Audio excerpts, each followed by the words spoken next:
Hello, I'm Peter and I'm the Kitchen Gamer. Today we'll be making some spiced apple muffins from my parents' kitchen. So let's jump right into it.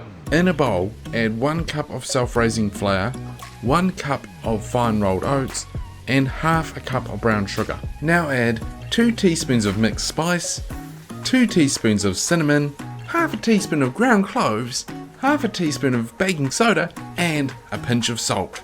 With your hands, mix all your dry ingredients together. Also, don't forget to preheat your oven to 200 degrees Celsius or 392 Fahrenheit on fan bake. In another bowl, melt 75 grams of butter. Add 1 egg along with 3/4 of a cup of milk to the melted butter. Then, beat it all together.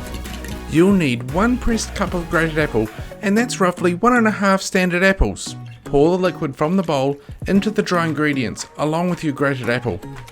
Mix it lightly together and put into a greased muffin tray and bake for 12 to 15 minutes. Once they either spring back when lightly touched or the time has elapsed, then take them out and leave them for 5 minutes before turning them out onto a cooling rack. I hope that you've enjoyed learning how to make spiced apple muffins with me. Don't forget to give this video a thumbs up, subscribe, along with commenting on this video. Also, check out the social media links below, along with the last baking video on Jolly Good Fudge. Until next time, enjoy the kitchen.